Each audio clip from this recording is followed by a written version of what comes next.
आर्थिक सर्वेक्षण और बजट किसी भी देश के विकास को समझने के लिए बहुत ही आवश्यक औजार के तौर पे होते हैं।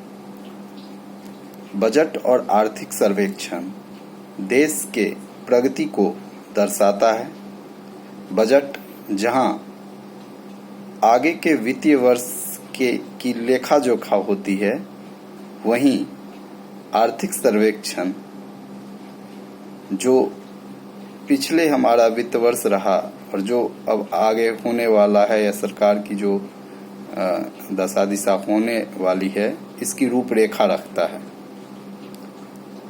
1951 से ही आर्थिक सर्वेक्षण अर्थात इकोनॉमिक सर्वे का बजट के साथ प्रावधान होता आया है, जबकि 1964 में बजट को इकोनॉमिक सर्वे से हटा दिया गया और एक बजट को एक अलग दिन पेश किए जाने लगा। जैसे 1 फरवरी को प्रतिवर्ष बजट पेश किया जाता है, वहीं 31 जनवरी को जो है आर्थिक सर्वेक्षण पेश किया जाता है। इस बार का बजट काफी महत्वपूर्ण है और चालू वित्त वर्ष में कितने हमने वृद्धि दर्ज किया है और कितना हमारा जो है निवेश है अथवा कितना हम लोगों ने अपने जो है अवसंरचना पर खर्च किए हैं, इसकी लेखा जोखा हम आगे कुछ बिंदुओं के द्वारा करेंगे। नमस्कार, आप लोगों का स्वागत है प्रकाश लैब यूट्यूब चैनल पर। और आज हम आर्थिक सर्वेक्षण और बजट के विभिन्न महत्वपूर्ण जो बिंदु हैं उसको समझने का प्रयास करेंगे। सबसे पहली बात कि हम लोगों ने इस बार काफी मामलों में वृद्धि दर्ज किया है। जैसे सेवा क्षेत्र में हम लोगों ने 9.1% की वृद्धि हासिल की है। वहीं विनिर्माण क्षेत्र, जो कि हमारा सबसे बड़ा रोजगार देने वाला क्षेत्र रहा है, यहाँ हमें निराशा हाथ लगी है और 3.9 लगभग 4% इसमें हम लोगों ने वृद्धि दर्ज की है, थोड़ा कम हो गया है। और इसी तरह यदि बात की जाए तो कृषि क्षेत्रों में भी हम लोगों ने 3.5% की वृद्धि दर्ज की है। इस तरह से यदि बात देखी जाए तो कृषि क्षेत्र भी थोड़ा कम प्रतिशत रहा है वृद्धि क्षेत्र, जो कि अपना ठीक उसी प्रकार से है जैसे पिछले बार से होते आया है। एग्रीकल्चर सेक्टर उतनी वृद्धि नहीं हो पाती है, लेकिन विनिर्माण क्षेत्र में जो है वृद्धि कम हो पाना, यह एक अर्थव्यवस्था के लिए चिंता का विषय भी है, क्योंकि विनिर्माण क्षेत्र के द्वारा रोजगार का सृजन होता है, बेरोजगारी घटती है, तो जो है अर्थव्यवस्था में जो है कमी आती है। इससे यदि विनिर्माण क्षेत्र में वृद्धि का प्रतिशत बढ़ जाए तो अर्थव्यवस्था में सुधार होगा। इसके अलावा इस बार के जो बजट का प्रावधान है वह भी बहुत ही महत्वपूर्ण है, लेकिन इसमें एक बात को शामिल करना चाहूँगा, जैसे क्योंकि एक चुनौती भी इसमें आए हैं। कितने इस पिछले वर्ष में चुनौती रहे हैं, जैसे कोरोना प्रभाव ने हमारी सप्लाई चेन को प्रभावित किया है, हमारी आपूर्ति और मांग का जो चक्र है उसको प्रभावित किया है।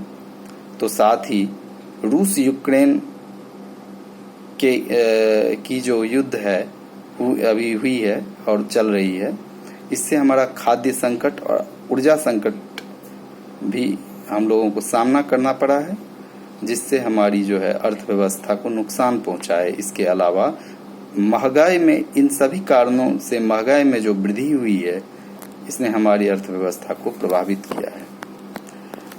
और इस बार के बजट की यदि बात की जाए तो बजट में जो है इस बार 7 प्रोविजन किए गए हैं। बजट में 7 प्रोविजन किए गए हैं। यही कारण है कि बजट को सप्तऋषि नाम दिया गया है। हमारे माननीय वित्त मंत्री निर्मला सीतारमन के द्वारा, और 7 क्षेत्रों में प्राथमिकताओं को बांटा गया। तो वो कौन कौन से 7 सेक्टर हैं या क्षेत्र हैं, इसके बारे में मैं आपको पूरी जानकारी देने जा रहा हूं। जैसे विनिर्माण क्षेत्र की बात यदि कहें तो वहां पे क्षमता निर्माण के आधार पर एक जो है वह भी सेक्टर बांटा गया है। तो इसके साथ समावेशी विकास, समाज के पिछड़े वर्ग, महिलाएं, विकलांग, दिव्यांग, जिसे दिव्यांग कहेंगे, और पिछड़े वर्ग और अनुसूचित जाति, जनजाति, ऐसे लोगों के उत्थान के लिए एक अलग सेक्टर बना दिया गया है। तो ये जो है सो एक हो गया समावेशी विकास। दूसरा हो गया जो है आपका अंतिम व्यक्ति तक जो है कैसे योजनाओं को पहुंचाया जा सके, उनके कल्याण के लिए कैसे काम किए जा सकें, इस चीज को बढ़ाने के लिए एक अलग से सेक्टर बना दिया गया है इस बार के बजट में। तो कौशल विकास, जैसे कि मैंने पहले भी बताया, तीसरे स्थान पर कौशल विकास। अवसंरचना निर्माण, क्योंकि अवसंरचना निर्माण से ही तो हमारी देश की प्रगति सुनिश्चित होती है।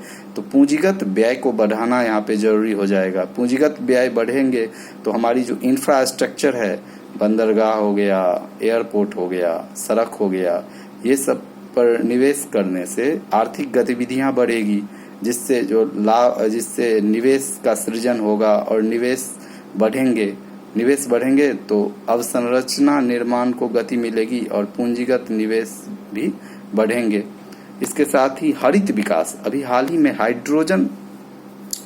हरित हाइड्रोजन मिशन से जो प्रोजेक्ट हुई है, तो उसके तहत जो है हरित विकास पर बल दिया गया है। फिर युवा शक्ति, मैन पावर, कैसे हम अपने यूथ पावर को हम लोग बढ़ाएं, उनका यूज कैसे विनिर्माण क्षेत्र में करें, उनके कौशल को कैसे बढ़ाएं। इसके बाद इस तरह की योजना के बाद जो है इस सभी योजना, जैसे मैंने 7 योजनाओं को उद्धृत किया है, इन सभी योजनाओं के बल पर जो है वह एक विकास की परिकल्पना की गई। और फिर इस बजट के आंकड़े में और 3 प्रोविजन किए गए हैं, जिससे यह बजट और भी महत्वपूर्ण हो जाता है भारत के वृद्धि विकास के लिए, अवसंरचनात्मक विकास के लिए, भारत के समृद्धि के लिए और भारत के आर्थिक विकास के लिए। सबसे पहले 7 लाख रुपए तक की जो सालाना आय जिनकी है उनको माफ किया गया है। तो 12 लाख करोड़ रुपए जो है वह पूंजीगत व्यय पर जो है खर्च किए जाएंगे। पूंजीगत व्यय, जैसे मैंने पहले भी कहा, अवसंरचना निर्माण जिस पे सरकार पैसे खर्च करें और जिससे लाभ का भविष्य में सृजन हो, अथवा जिससे पूंजी निर्माण हो। जैसे बंदरगाह पे खर्च करेंगे तो उनसे पूंजी आएगी, एयरपोर्ट पे खर्च करेंगे तो पूंजी आएगी। तो पूंजीगत व्यय यही हुआ, इस पे खर्च किया जाए और जिससे फिर पूंजी का सृजन हो। एयरपोर्ट पर खर्च करेंगे तो होगा, फिर सड़क पर खर्च करेंगे, उनसे भी पूंजी बनती है, टोल टैक्स वगैरह सबको करते हुए। उसके अलावा जो है 20 लाख रुपए ऋण दिए जाएंगे। सप्तऋषि में जो एक है ना, समावेशी विकास, अंतिम व्यक्ति तक विकास, इसकी परिकल्पना या इसकी संकल्पना इसमें देखी जा सकती है कि इस बार के बजट में 20 लाख रुपए तक के ऋण दिए जाएंगे। किन्हें ऋण दिए जाएंगे? पशुपालक को, जो किसान होगा, मछली पालने वालों को, वो भी किसान होगा, और जो है डेयरी उद्योग करेंगे, डेयरी उद्योग में जिनकी इंटरेस्ट है, क्षमता है, वह भी अधिकतर किसान होते हैं। अर्थात किसान को केंद्र में बना के, अर्थात अगर सैद्धांतिक तौर पे देखा जाए तो कैपिटल के आधार पर यदि बात की जाए तो समाज के अंतिम व्यक्ति पर ही तो हैं अभी किसान। और समावेशी विकास की बात करें तो किसान भी तो इसमें आते ही हैं। तो उनके आर्थिक विकास को कैसे सुनिश्चित किया जाए, इसके लिए भी बजट में प्रोविजन किया गया। और इन्हीं आधारों पर आप देख सकते हैं कि सप्तऋषि, जिसका 7 अलग अलग बिंदुओं के आधार पर जो या प्राथमिकताएं निर्धारित की गई है, जिसे सप्तऋषि नाम दिया गया है, उसके अंतर्गत भी ये 3 जो महत्वपूर्ण मैंने प्रोविजन बताए हैं, जैसे 7 लाख रुपए तक के ऋण माफ एक मध्यम वर्गीय फैमिली के लिए, तो अच्छी ही बात है। दूसरी बात जो है 12 लाख रुपए तक का जो है वो पूंजीगत व्यय पर खर्च, ये भी। उसके अलावा 20 लाख रुपए तक के ऋण जो किसान को दिए जाएंगे, यह भी देश के लिए बहुत अच्छी बात है और जिससे आर्थिक विकास सुनिश्चित होती है। तब तक के लिए आप लोगों को बहुत बहुत धन्यवाद। आशा और विश्वास है कि यह वीडियो पसंद आएगी। धन्यवाद। जय भारत।